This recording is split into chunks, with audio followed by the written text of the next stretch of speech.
자신이 속한 곳을 지키려고 애쓰는 사람을 파수꾼이라고 말합니다. 자신이 속한 곳을 지키려고 애쓰고 노력하는 사람, 그를 파수꾼이라고 하는데요. 특히 경계를 서서 생명과 안전을 지키는 사람을 말하죠. 경계를 서서 생명과 안전을 지키는 사람을 파수꾼이라고 주로 얘기합니다. 적이 오는 것을 보았다면 신속히 알리고 대비토록 해야 합니다.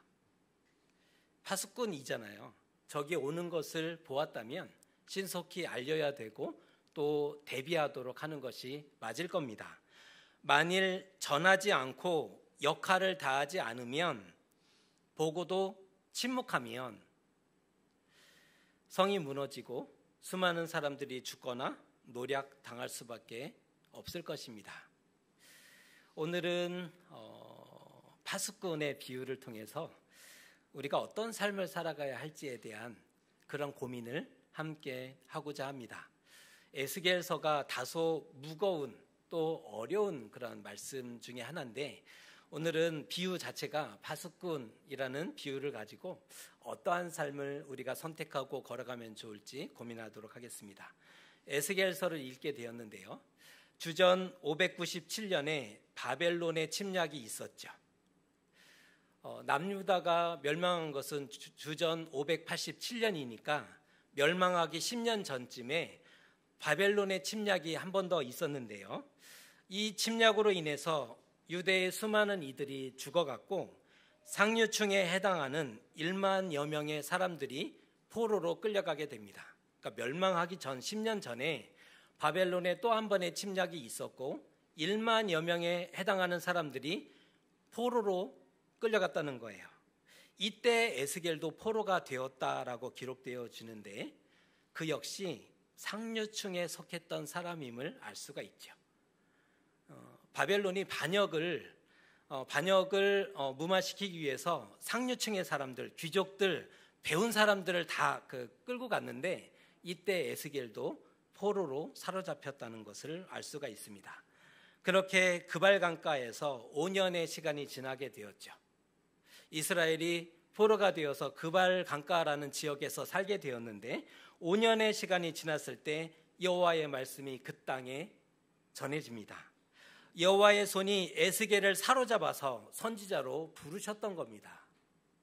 하나님의 손이 사로잡으시면 그렇게 변화될 수 있는 건데, 여러분은 하나님의 손이 여러분을 사로잡기를 원하십니까? 잘 대답하셔야 됩니다. 하나님의 손이 사로잡으면 포로의 땅에서도 하나님의 말씀이 들려지고 선지자로 부름을 받게 되는 거예요. 삶이 변화되어지는 거죠. 완전히 헌신하게 되는 건데, 하나님의 손에 사로잡히기를 원하느냐? 제가 조심스럽게 여쭈었는데 여러분은 네라고 대답을 하셨습니다. 오늘 말씀을 한번 진행하면서 한번 점검해 보면 좋을 것 같아요. 에스겔은 독특한 예언자로 쓰임받게 되었는데요. 그는 제사장 출신이죠. 그의 직업은 제사장이었다는 거예요. 제사장 출신이기 때문에 누구보다 성전에 정통합니다. 성전에 익숙한 사람이었다는 거예요. 성전 전문가 누구라고요? 에스겔이죠. 에스겔은 성전 전문가였어요. 그가 전한 성전에 대한 예언이 에스겔 48장 중에 12장에 달하고 있다는 사실을 알고 있습니까? 에스겔서는 유독 성전에 대한 예언이 많이 언급되고 있는데, 에스겔이 제사장이었고 성전 전문가였기 때문에 성전에 대한 예언을 그만큼 정확하게 또 정교하게 전달하고 있음을 알 수 있다는 겁니다. 또한 에스겔은 행위 예언을 하고 있는데요. 행위 예언을 통해서 예루살렘과 포로민들에게 재난을 경고하고 또 소망의 메시지를 전했어요. 몸 개그의 달인이 있듯이 몸 예언의 달인, 그는 에스겔입니다. 몸으로써 하나님의 말씀을 전했던 인물이 에스겔이었던 거죠. 여호와께서 또다시 에스겔을 부르고 있습니다. 그 장면이 17절의 말씀입니다. 함께 읽겠습니다. 인자야, 내가 너를 이스라엘 족속의 파수꾼으로 세웠으니 너는 내 입의 말을 듣고 나를 대신하여 그들을 깨우치라. 여호와께서 에스겔을 인자야라고 부르십니다. 다른 선지자들을 지칭할 때 이사야야, 예레미야야, 호세야야 이름을 부르시죠. 에스겔서에서는 하나님이 선지자를 부를 때 인자야라고 부르십니다. 인자야, 여러분 이 어감이 어떻게 다가오십니까? 인자야, 따뜻하게 불러볼까요? 인자야, 어떤 어감으로 다가오십니까? 에스겔서에서만 90번 이상 사용되고 있어요. 90번이 넘게 사용되고 있죠. 의도적인 표현입니다. 에스겔서에서는 이 인자야라는 이 단어를 의도적으로 계속적으로 반복하고 있는 거예요. 인자야라는 이 인자라는 말은 인간이며 죽을 수밖에 없는 존재라는 뜻입니다.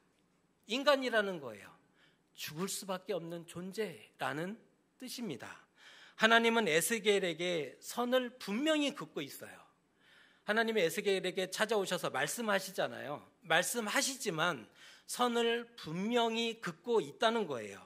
너는 신이 아니다. 이 말을 들으셔야 돼요. 에스겔아, 너는 신이 아니다. 너는 유한하며 죽을 수밖에 없는 피조물이다. 이 얘기를 하고 있는 겁니다. 왜 하나님이 이렇게 말씀하고 있을까? 이유가 있죠.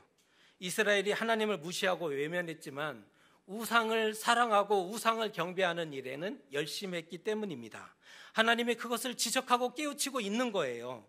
하시고 싶었던 진짜 말씀이 무엇인지 아십니까? 이스라엘아, 너는 사람이다. 이 얘기를 하고 있는 거예요. 이스라엘아, 너는 사람이다. 그리고 나는 너를 창조한 하나님이다. 이 말씀을 에스겔서에서 끊임없이 반복하고 있는 것입니다. 우리도 인자죠. 인자야. 하나님이 우리를 부르실 때 그렇게 부르십니다. 인자야. 우리도 사람이며 죽을 수밖에 없는 또 유한한 존재임을 자각하라. 이 말씀이죠. 하나님은 에스겔을 이스라엘 족속의 파수꾼으로 세웠다라고 말씀해 주십니다. 파수꾼이라는 거예요. 그러면 무엇을 하면 좋을까요? 먼저 하나님의 입의 말을 들어야 되겠죠. 파수꾼이라면 하나님의 입의 말을 들어야 되는 겁니다. 본대로, 느낀 대로, 옳다고 생각하는 대로 전하는 사람이 아니에요. 우리의 눈이 볼 수 있는 게 다 보는 게 아니잖아요. 본대로 전하는 사람이 아니에요. 선지자는 느낀 대로 전하는 사람이 아니에요. 내가 옳다고 생각하는 것을 외치는 사람이 아니라는 거예요. 파수꾼은 하나님의 말씀을 들어야 합니다. 또한 하나님을 대신하여 대리자가 되어 백성을 깨우쳐야 되죠.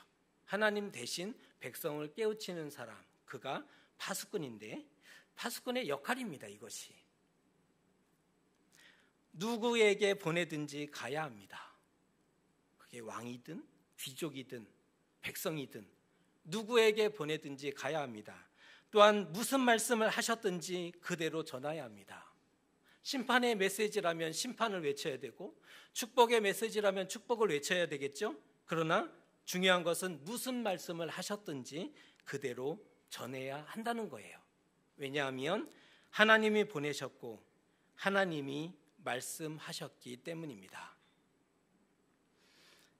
이 역할이 쉬울까요? 어려울까요? 쉬웠다면 가라 하지 않았을 거예요. 누구나 할 수 있는 거라면 특별히 선택해서 보낼 일도 없었을 거예요. 백성들이 생각하고 바라는 것과는 반대되는 메시지를 전해야만 했습니다. 선지자는 언제나 백성들의 기대와 생각하는 그 메시지가 아니라 반대되는 정반대의 메시지를 전해야 하는 사람이죠. 하나님의 심판과 경고를 전하면 듣기 싫어할 것이 뻔한데 누가 가겠습니까? 하나님의 심판을 전하면 백성들이 듣기 싫어할 것이 뻔하다는 거예요. 그런데 누가 갈까? 제 역할을 하지 않을 확률이 높죠. 자신의 역할을 제대로 감당하지 않을 확률이 높은 거죠. 돌 맞을 걸 아는데도 가야 할까요? 여러분은 돌 맞을 걸 뻔히 아는데도 갈 수 있겠습니까? 그래도 가야지. 말을 그리 하는 거 아닙니다. 말을 그렇게 하는 거 아닌 거예요. 자기 일 아니라고 너무 쉽게 판단하거나 정죄하시면 안 됩니다. 내 일 아니라고, 우리 가족 일 아니라고 너무 쉽게 말하거나 판단하는 거 아니라는 거예요. 성의 파수꾼은 깨어서 적의 침략을 알리면 포상을 받아요. 참 잘했다, 박수 쳐주고, 그리고 이 성을 보호한 것은 오직 파수꾼이 성실하게 역할을 감당했기 때문이다 라고 상을 받아요. 하지만 영의 파수꾼은 심판과 경고를 알리면 돌을 맞죠. 참된 영의 파수꾼은 하나님의 심판을 전하면 돌을 맞게 되어 있어요. 백성들이 듣기를 싫어하기 때문입니다. 참으로 외롭고 힘겨운 사명과 역할이 주어진 거죠. 그 파수꾼에게는 참으로 외로운, 또한 힘겨운 그런 역할이 주어졌습니다. 인기 없는, 또한 영광이 없는 외로운 길을 갈 수밖에 없는 거죠. 그럼에도 소수의 택함받은 사람들은 듣든지 아니 듣든지 가서 전했음을 보게 됩니다. 그 증거가 우리가 읽게 되는 선지서의 인물들의 말씀들이 그 소수의 선택받은 사람들이 듣든지 아니 듣든지 가서 전했던 결과물인 거죠. 하나님은 오늘 에스겔에게 도전하는 거예요. 에스겔은 그것을 알고 있어요. 그런데 하나님이 오늘 에스겔을 다시 도전합니다. 악인에게 너는 꼭 죽으리라 해야 했는데 깨우치지 않고 일러주지 않아서 그가 죄악 중에 죽으면 내가 그 핏값을 너의 손에서 찾으리라 라고 말씀하고 있습니다. 이건 도대체 무슨 소리일까요? 악인이 나쁘지 전하지 않은 게 나쁜가요? 생각해 보세요. 나쁜 건 악인이지 전하지 않았다고 해서 그게 나쁜 건가요? 어떻게 그것이 선지자의 책임일까? 어떻게 그것이 선지자의 책임이 될 수 있겠습니까?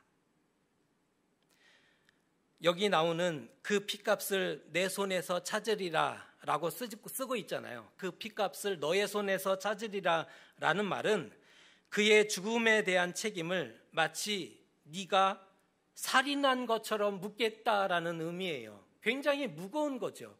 핏값을 찾겠다라는 것은 마치 네가 살인한 것과 같이 너에게 묻겠다라는 말씀이라는 겁니다. 전하지 않는 것은 살인한 것과 같아요. 전하지 않는 것은 죽이는 거예요. 살인 방조죄도 아니고 살인죄로 묻겠다는 뜻입니다. 얼마나 무섭고 두려운 말씀일까요? 이 말씀은 굉장히 두렵고 무서운 말씀이죠. 그러니 아무도 파수꾼 안 하려고 그러는 거잖아요. 찾으려고 애써도 찾기 어려운 것이 파수꾼입니다. 그럼에도 하나님은 오늘 에스겔에게 요구하십니다. 악인을 깨우치되 그가 돌이키지 않으면, 그의 깨우쳤으나 돌이키지 않으면 그는 그 자신의 죄로 인해서 죽겠거니와 너는 너의 생명을 보존하리라. 선지자는 전하지 않으면 책임을 져야 하고 전하면 자신의 생명을 보장받아요. 얻는 게 뭐가 있을까요? 전하지 않으면 모든 책임은 본인이 져야 되지만 전하면 자기 자신의 생명을 보장받아요. 남는 게 뭐가 있을지. 그런데 의인에 대해서도 마찬가지라는 거예요. 의인으로 인정받고 칭찬받는 사람이 있었다 합시다. 그런데 그가 어느 날 돌이켜서 악을 행하면 이미 행했던 모든 공이나 공로는 기억됨이 안 되고 기억되지 않겠다는 거예요. 그리고 자신의 행한 악으로 인해 죽게 될 것이다. 의인이지만 악을 행했을 때는 앞에 행했던 의는 사라지고 그 지은 죄로 인해서 죽임을 당하게 된다는 거예요. 그를 깨우치지 않으면 그는 죄 중에 죽겠거니와 그 핏값은 내 손에서 찾으리라. 이 또한 선지자의 책임이 되는 겁니다. 그렇게 말씀하세요. 하지만 의인을 깨우쳐서 범죄치 않게 하면 너도 내 생명을 보존하리라 라고 말씀하십니다. 남는 게 없는데 목숨을 걸어야 하는 것이 선지자죠. 전하지 않으면 책임지고 전하면 자신의 생명만을 겨우 유지할 수 있어요. 남는 게 없지만 목숨을 걸어야 하는 것이 참된 선지자의 길입니다. 이 손의 막심이에요. 그런데 오늘 하나님이 에스겔에게 요구하십니다. 에스겔아, 내가 너를 파수꾼으로 세우노라. 이 말이 어떻게 들렸을까요? 이런 부르심 기쁘고 감사하고 감격하여 오 하나님 참으로 감사합니다. 하나님의 음성을 들려주셨으니 웬 은혜입니까? 라고 반응할 수 있을까요? 아니면 두려움과 공포와 그 답답함이 먼저 찾아왔을까요?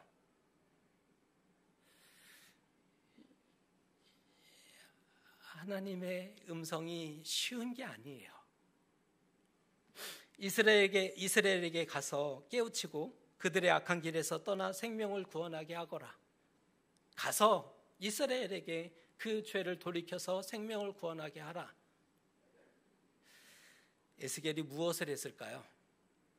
무엇을 해야 했을까요? 그런데 여기서 하나님의 다음 명령이 우리를 당황스럽게 만듭니다. 우리를 혼란하게 만드는데 하나님은 어떻게 그 다음 명령을 하시냐면 일어나서 들로 나아가라 라고 말씀하십니다. 일어나라, 들로 가라. 부르심을 받았어요. 파수꾼의 사명을 받았어요. 아마 감당할 수 없었지만 하나님의 도우심을 통해서 그 일을 두렵고 떨림으로 조금씩 순종했을런지 모르겠습니다. 그런데 에스겔에게 들로 가라는 거예요. 속히 가서 크게 외쳐야죠. 백성들을 깨우쳐야 되지 않습니까? 파수꾼이잖아요. 적이 온다는 소식을, 재앙이 온다는 소식을 크게 외쳐야 되죠. 백성들을 깨우치는 것이 맞지 않습니까? 그런데 들로 가래요. 여기서 얘기하는 들은 광야인데 성경에서의 광야는 사람이 살지 않는 곳, 그러니까 물이 없어요. 풀과 나무가 제대로 자라지 않는 그런 사막적인 그런 상황을 설명할 때 들 혹은 광야라고 써주는데 광야로 가라는 게 말이 됩니까? 파수꾼으로 성공하려면 성에서 크게 외쳐야 합니다. 파수꾼이죠. 곳곳을 다니며 사람들을 깨워야 합니다. 자는 사람들을 흔들어 깨워야 합니다. 적들이 오고 있노라고, 하나님의 진노가 다가오고 있다고 사람들을 깨워야 하는 거죠. 하지만 하나님은 들로 가라 하십니다. 거기서 에스겔과 말하겠다라고 명령하세요. 그런데 순종하여 사람이 없는 들로 갔더니 여호와의 영광이 거기에 머물고 계셨다는 것 아십니까? 들로 나아갔더니 여호와의 영광이 그곳에 머물러 계셨어요. 그리고 다시 하나님의 음성을 듣게 됩니다. 하지만 이번에 하나님이 또 다른 말씀을 주시는데 그때 들었던 말씀은 너의 집에 들어가서 문을 닫으라 명령하세요. 집에 들어가서 문을 닫아버리라. 그러면서 하시는 말씀이 내가 너의 혀를 입천장에 달라붙게 해서 말 못하는 자가 되게 하리라. 지금 이 무슨 말이 안 되는 얘기가 진행되고 있는 거 보이셔야 되는데 지금 말이 안 되는 명령을 계속하고 있지 않습니까? 파수꾼이라면서요. 파수꾼으로 불렀다면서요. 이스라엘에게 보내겠다면서요. 그런데 들로 나가라 하지 않나? 집에 들어가서 사람들이 들어오지 못하도록 문을 잠궈버리라 하지 않나? 혀를 천장에 달라붙게 해서 말 못하는 자가 되게 하겠다라고 하셨다는 겁니다. 그러려면 대체 왜 부르신 거예요? 가만히 놔두면 되는 거잖아요. 대체 에스겔을 왜 부르셨을까요? 3장 27절의 말씀이 그 이유를 알려주고 있습니다. 읽어드립니다. 그러나 내가 너와 말할 때에 내 입을 열리니 너는 그들에게 이르기를 주 여호와의 말씀이 이러하시다 하라. 부름받은 후에 에스겔이 한 일을 보면 특별하죠. 특별한 행동을 합니다. 사람과 말하고 사람에게 전하지 않았어요.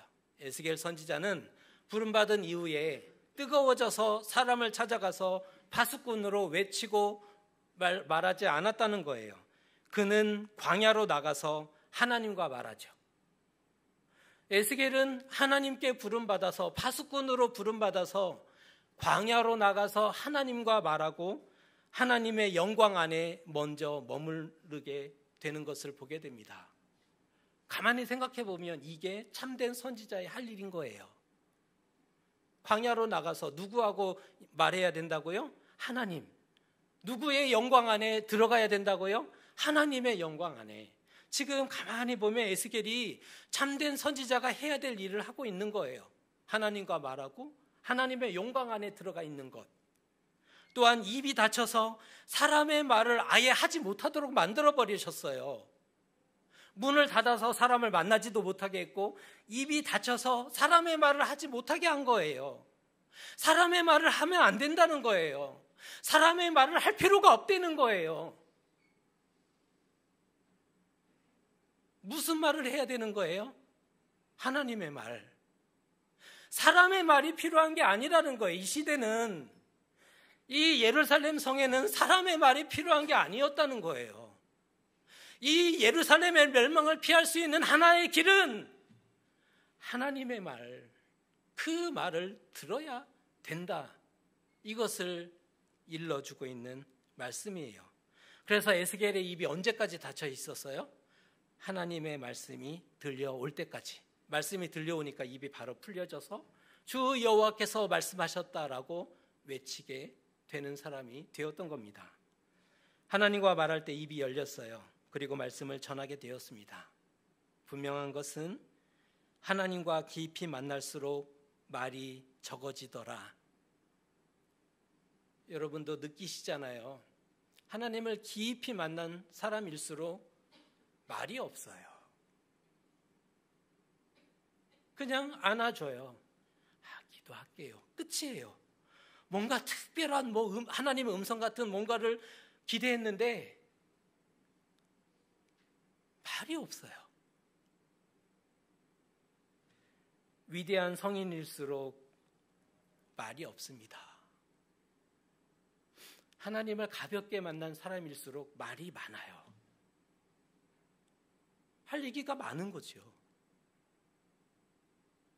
그런데 하나님을 깊이 만난 사람일수록 말이 없어요.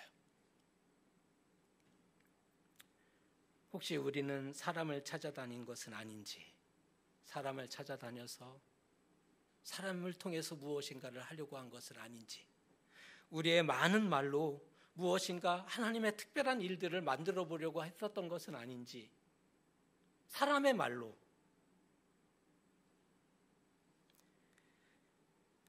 파수꾼은 침묵 중에 있다가 말씀하실 때 말하는 사람이 파수꾼입니다. 침묵을 반드시 통과해야 합니다. 파수꾼은 침묵을 반드시 통과해야 합니다. 하나님의 말씀하실 때 그때 입을 열어 말하는 사람, 그가 파수꾼이죠.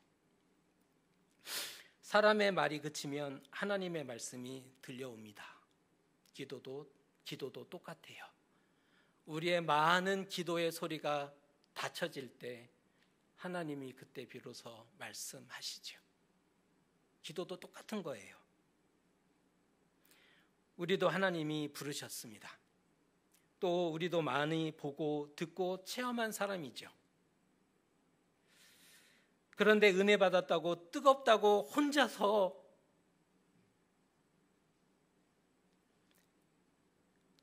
큰일 날 수 있어요. 은혜 받았다고 해서 뜨겁다고 해서 혼자서 막 달려가면 큰일 날 수 있습니다. 보았다, 들었다, 깨달았다, 흥분하고 자랑부터 할 것이 아니라 무엇부터 해야 된다고요? 침묵해야 합니다. 에스겔은 하나님을 대면한 사람이죠. 그룹들과 영광 중에 있는 하나님의 형상을 대면하죠. 하나님을 분명히 대면했어요. 그런데 에스겔이 어떻게 표현하고 있는지 아십니까? 그는 하나님을 보았으나 그가 에스겔서에서 기록하고 있는 표현은 하나님의 형상의 모양이라고 극도로 조심하며 극도로 절제하고 있어요. 그가 언제 내가 하나님을 보았다라고 말한 적이 있습니까? 에스겔은 그렇게 표현하지 않아요. 그 누구보다 하나님의 형상을 보았고 하나님의 이상 중에 하나님의 그 특별하신 말씀을 들었고 깨달았음에도 에스겔은 내가 하나님을 보았다라고 단 한 번도 말하고 있지 않아요. 그가 말하고 있는 것은 하나님의 형상의 모양을 보았을 뿐이다. 이렇게 극도로 제한하고 있고 극도로 절제하고 있는 거예요. 왜인지 아십니까? 그로 인해서 오해와 부작용이 있음을 알고 있었기 때문입니다. 자칫하면 하나님의 말씀과 메시지를 가릴 수 있기 때문이에요. 사람들이 무엇에 관심하겠습니까? 하나님의 형상에 대해서 관심하지 메시지에 관심하지 않거든요. 에스겔이 그것을 분명히 알았기 때문에 내가 하나님을 보았다, 천국이 이러하다를 말하지 않고 극도로 절제하고 조심하면서 그저 하나님의 메시지를 전하는데 충실하고 있음을 볼 수가 있습니다. 말씀이 선명해질 때까지 침묵하시라. 말씀이 선명해질 때까지 침묵하십시오. 에스겔이 듣기를 잘했을까요? 말하기를 잘했을까요? 에스겔서 자체가 주로 말씀을 듣고 환상을 보는 장면들이 기록되어 있어요. 에스겔서를 다시 한번 읽어보시면 에스겔서 자체는 말씀을 듣는 장면 그리고 형상을 어떤 환상을 보는 장면을 자세하게 전해주고 있어요. 에스겔서에 보면 52개의 신탁 묶음, 하나님의 말씀을 듣고 이렇게 전하라 하는 하나님의 음성을 듣는 장면이 52번이 반복이 되는데 그게 에스겔서에 고스란히 담겨 있죠. 에스겔은 말하기를 잘했던 사람이 아니에요. 듣는 말씀을 고스란히 우리에게 에스겔서로 남겨주고 있습니다. 에스겔의 침묵은 말씀을 듣기 위한 침묵입니다. 그냥 입을 닫고 꽁 삐져갖고 말 안 하는 게 아니고 그거는 침묵 아니에요. 그것을 침묵이라고 얘기하지 않죠. 에스겔의 침묵은 말씀을 듣기 위한 침묵이에요. 어느 앞에 있었다고요? 하나님 앞에. 그러나 여호와께서 말씀하실 때 입이 열렸고 말씀을 전했던 사람이지요. 그리했기 때문에 사명과 책임을 다했던 사람이 된 거예요. 그리했기 때문에. 하나님이 이렇게 말씀하셨어요. 어느 날 내 눈에 가장 기뻐하는 것을 빼앗겠다. 선지자에게 에스겔에게 하나님이 어느 날 요구하시는 거예요. 내 눈에 가장 기뻐하는 것을 빼앗겠다. 만약에 이런 말을 우리가 들었다면 우리는 이렇게 얘기할 거예요. 도저히 못 해먹겠다. 손가락질하고 포기해 버렸을 거예요.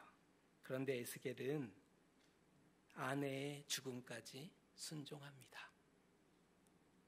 선지자가 아니었다면 자신의 아내가 죽을 일도 없었겠죠. 그런데 에스겔은 선지자로 부름받고 파수꾼으로 보냄받을 때 자신의 가장 사랑했던 아내가 죽음을 통해 그 일을 통해 이스라엘에게 예언하는 일들에 순종합니다. 동의합니다. 침묵했기 때문에. 에스겔이 이후에 줄에 매이고 왼쪽으로 눕고 오른쪽으로 눕고 왼쪽으로 390일, 오른쪽으로 40일, 도합 430일을 그렇게 누워서 고난의 떡과 물을 마시게 되죠.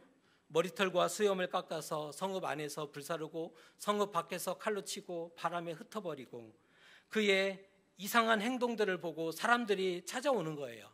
이스라엘 장로들이 찾아와서 선지자여, 이것이 무슨 뜻입니까?를 묻게 되는 거예요. 아니, 선지자라고 부름받았는데 말을 안 해.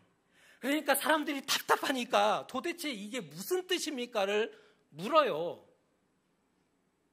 그럴 때 에스겔이 여기에는 이러한 하나님의 뜻이 담겨 있습니다, 말씀으로 깨우치고 경고합니다. 그는 진정한 파수꾼입니다. 이게 파수꾼인 거예요. 에스겔 선지자는 재난을 경고하고 소망의 약속을 또 잊지 않고 있죠.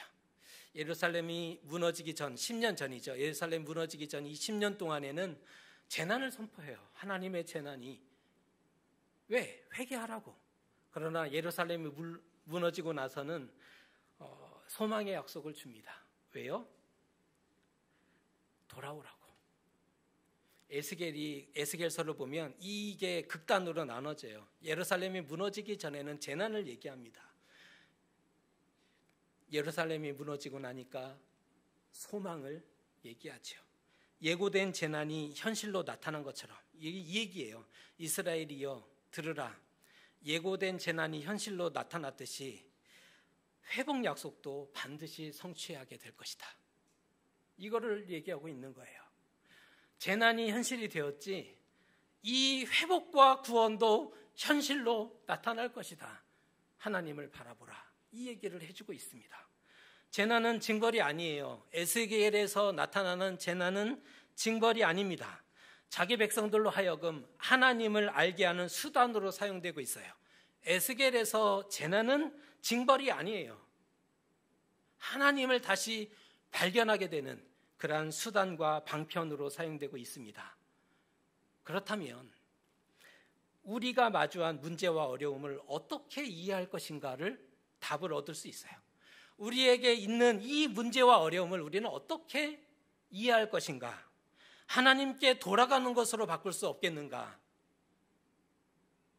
에스겔서가 이 재난이 하나님의 징벌이 아니라는 거잖아요. 하나님을 발견하는 어떤 방편으로, 수단으로 쓰임받고 있다면 우리의 삶에 놓여진 풀어지지 않는 이 문제와 고통을 우리는 어떻게 이해할 것인가를 답을 찾아갈 수 있다는 거예요.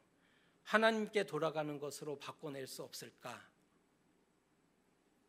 하나님을 버리고 떠나는 좋은 핑계거리가 아니라 잘됐다, 마음도 없었는데 이러면서 그냥 하나님을 버리고 떠나는 핑계거리로 삼을 것이 아니라 하나님을 다시 발견하는, 하나님의 사랑을 다시 깨닫는, 하나님이 나를 어떻게 사랑하고 있는지를 다시 한번 여기서 고백하게 되는 그러한 방편, 수단으로 발견할 수는 없겠는가?